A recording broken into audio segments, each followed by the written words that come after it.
Hello, I'd like to thank PSG very much for this opportunity to participate in this exciting series and to talk to you about a book I've just published called Future Tense: Reflections on My Troubled Land. Now, it's not an exaggeration to say that the legendary founder of the PSG Group, Yanni Mouton, is, in that overtraded word, in fact, a legend. Bear in mind that way back in 1995, at the beginning of South Africa's democratic journey, he founded this group with practically nothing, as Ebba Dormiser describes in his book Fortunes, and did so after being fired by his partners in a Johannesburg stock exchange firm.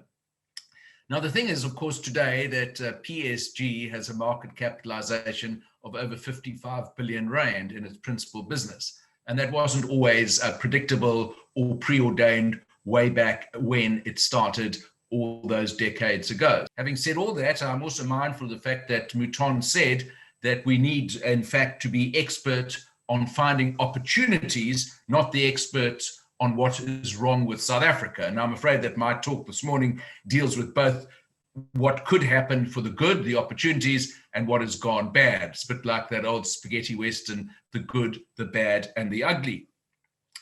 Before I kick off today, I do need to make a few disclaimers. One reason why it's so difficult to say with absolute certainty what is the future, where are the roads leading us or not leading us, was summed up by a well-known futurist who said, "Our ultimate dilemma is that all our knowledge is from the past, but all our decisions are about the future." And you will know that PSG and other financial advisors are always telling you that past performance is no guarantee of future results. Now, that's not so much a cop-out, but a reality check. And the course of a country, something as complicated as a nation state like South Africa, doesn't follow either prediction or existing templates. Scenario planners overcome this, not by saying it'll definitely be this, it'll definitely be that, but by offering you a range of scenarios or alternative templates. So I'm going to erect for you this morning 9 signposts, which I think point the way into the future. The first of these, number 1, is in a time of plague. We are currently in a time of plague. So what does this mean for our country?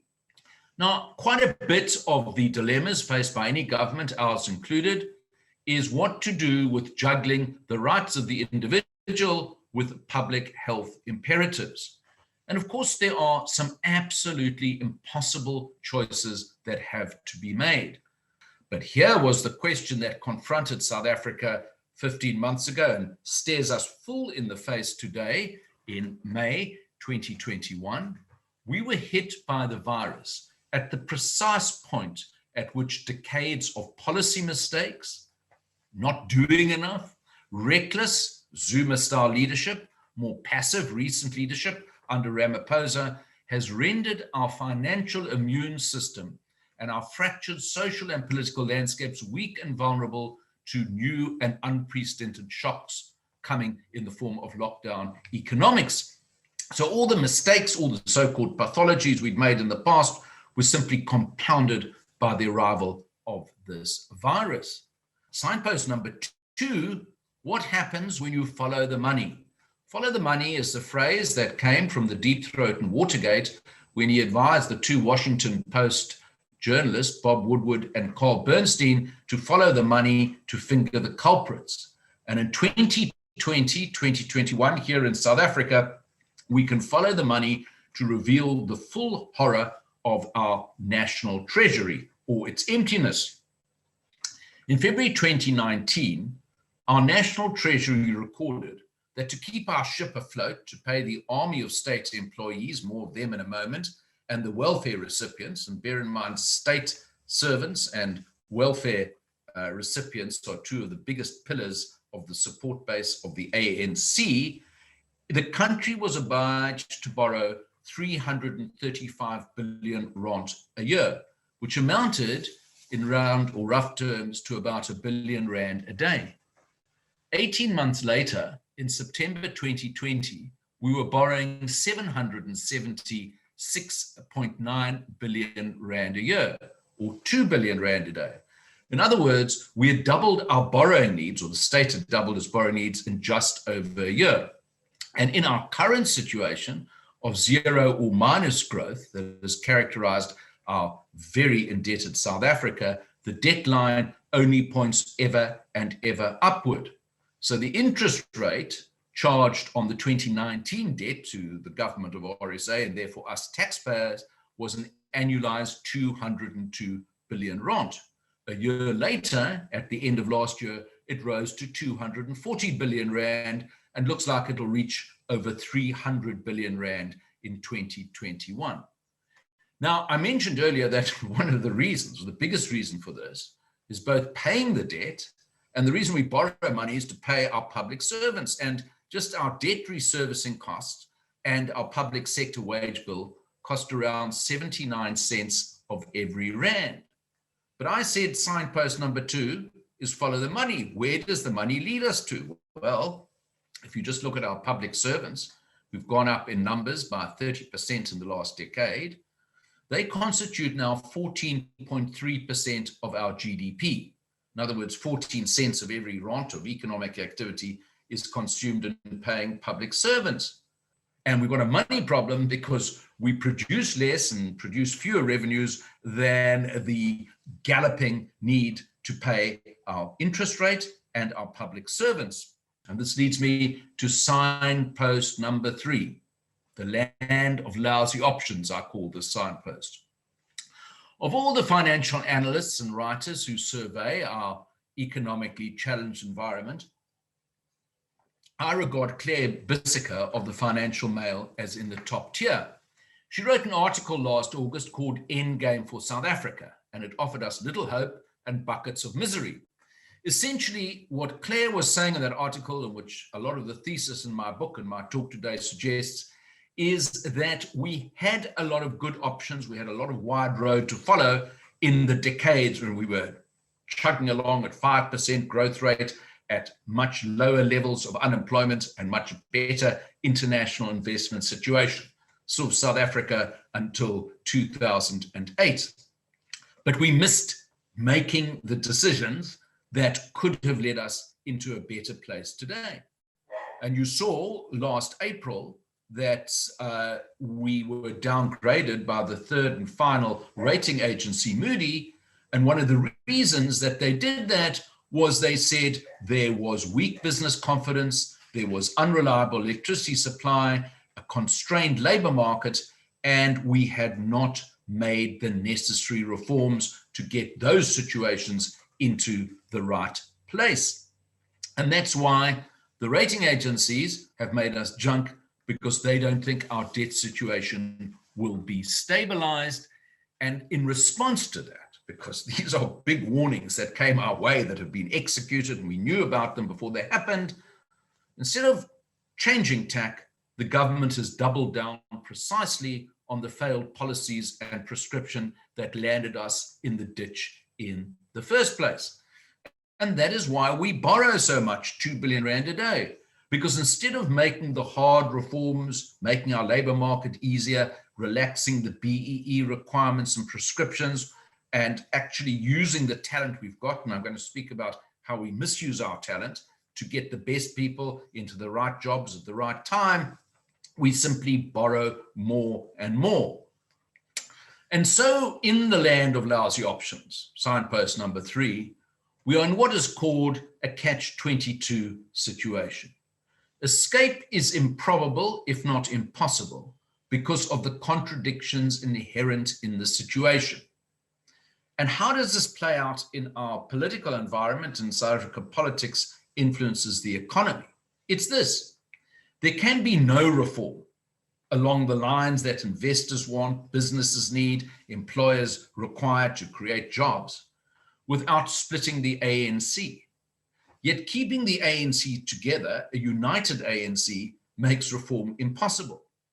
And the president of the ANC and the country, and it's in that order, unfortunately, party first, country second, told us in the middle of the pandemic last August that he would rather be a weak president than the person who presided over the disunity of his organization. But the catch-22 still remains, because At some point, if we keep building up our debt, if we keep on the low growth path we're on, South Africa is going to need outside help. And that will come, or could only come, from an organization like the IMF.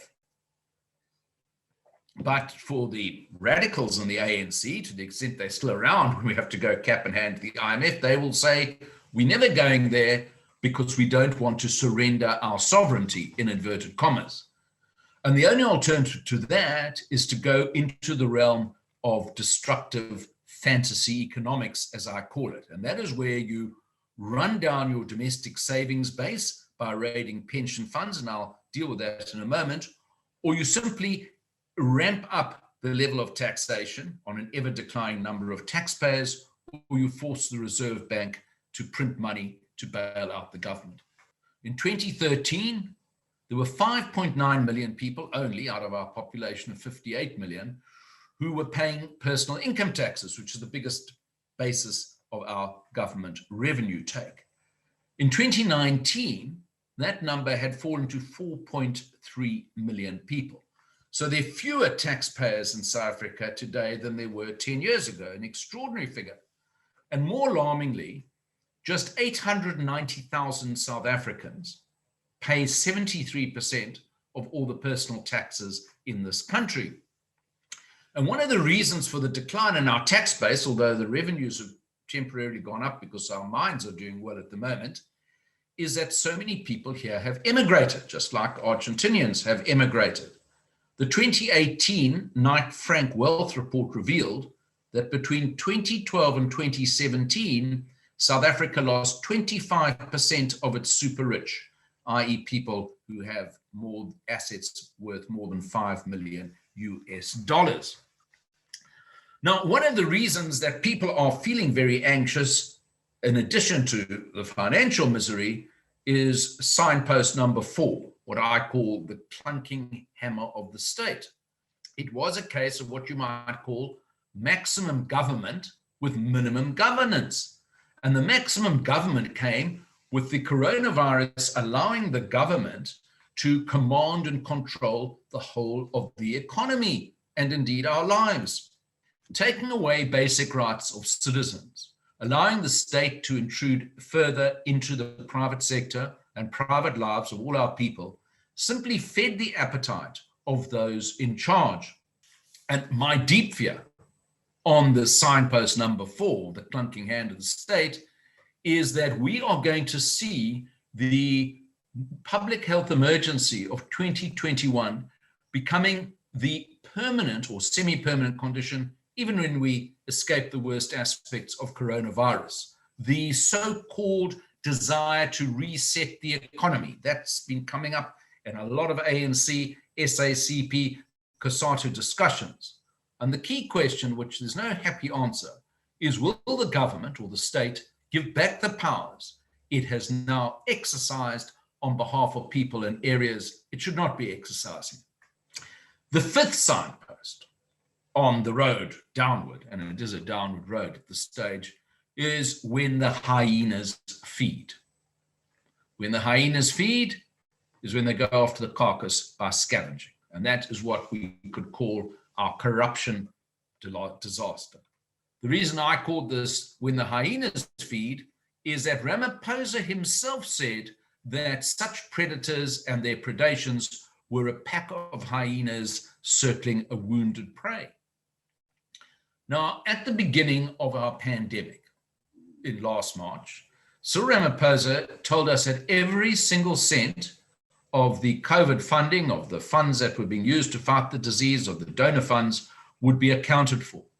Yet only last week, in mid-May 2021, the Special Investigation Unit told the Parliamentary Portfolio Committee of Justice that it was currently investigating 15 billion rand of criminally or potentially criminal misspending of some 30 billion rand of COVID emergency relief measures. In other words, 1 out of every 2 rand was stolen or potentially stolen, which was intended for COVID relief. And there's a fundamental example that goes beyond all these horror cases of people ripping off the state, the taxpayers, the poor, the ill. It's this, that there are policies in the ANC, and which have been with us for some decades now, such as state control, BEE, cadre deployment, hollowing out the independent institutions, collapsing the wall between the party and state, which have actually allowed this feeding frenzy to continue almost without interruption. Transformation is a noble cause, but the feeding frenzy of the hyenas, as Ramaphosa has called it, is the result. Now, you can ask a very simple question to which there's no straightforward answer. Is it possible to have a course correction at this stage? Of course it is.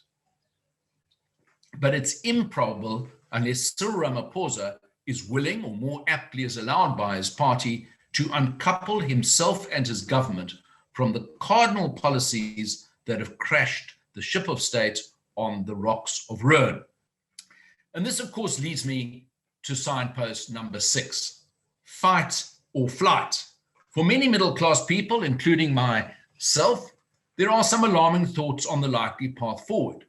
Increasing hunger and even food riots, property confiscations, a form of EWC, collapsing services, confiscatory taxes, electricity blackouts. We know that we've got load shedding for the whole of this winter, growing crime, and frankly, the increasing racial targeting of minorities, whites and Indians, particularly in this country. But there are many people here in the ranks of our middle class who do live in relative comfort compared to what their crimped lifestyles would be overseas. And they do so because quite legally, and I'm sure you get advice on this, you can warehouse a lot of your assets overseas. Up to 10 million rand a year can be taken out with a tax clearance certificate quite legally. Earn in dollars and live in rands is the happy slogan for all these folks. Now, the majority of South Africans do not have the flight option. They're either too poor or too unskilled to consider living abroad, and certainly have no assets or income to export. So I've given you 6 negative signposts. The plague, number 1. The money running out, number 2. The lousy options we confront, number 3. The collapsed state, number 4. The corruption, number 5. Immigration, number 6. So now there are 3 positive signposts I'm going to briefly go to. Number 7, and the first of the positive, is Judgment Day. There is no such thing as a natural party of government. I know you think it goes on forever. The ANC, just you thought the National Party did. It doesn't, and it all speeds up in the modern world. And I emphasize this for 2 reasons. The obvious one being there is in the modern democratic world no such thing as a natural party of government, absent massive state-aided electoral fraud. The second reason is allied to the first. Each of these longest-serving dominant parties in other countries were undone by the very factor which ensured their stay in office. Untrammeled power leads to its abuse, and over time, the excesses and the lack of empathy for ordinary voters inspires such strong revulsion in voters that in their numbers, they turn against their political masters. But it is certainly possible that an electoral awakening is on the cards for the ANC, and we'll get the first indication in the October local elections. Signpost number 8 comes from Star Wars. Warp speed changes everything. What I'm saying to you is the world is moving quickly at warp speed. The South African government, which talks about land and redistribution ownership, is completely involved in a better yesterday. It's 1950s economics, unsustainable in the 2020s. And either our government will have reality forced upon it, or leapfrogging technologies and the like will simply take over, and they can't be controlled unless you're an authoritarian regime like China, which happily we are not.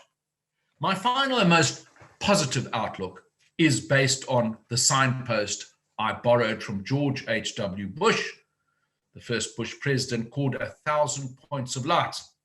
In 1988, George Bush made a graceful and powerful speech when he spoke of the binding power of civil society and spoke of the genesis of an enduring dream founded on the richness of a mosaic of community organizations, volunteer associations, philanthropy, social clubs, and charities. He described them as a brilliant diversity, spread like stars, like 1,000 points of light in a broad and peaceful sky. I'm so often reminded of this in our own country, where those with a lot give to those who have nothing.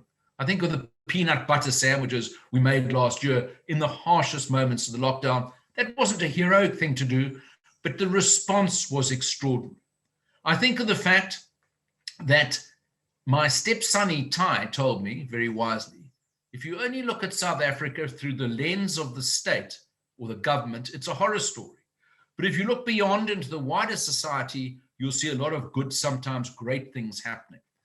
It's always important to remember, in moments of our deepest peril, that our country was often rescued by ordinary individuals prepared to do extraordinary things.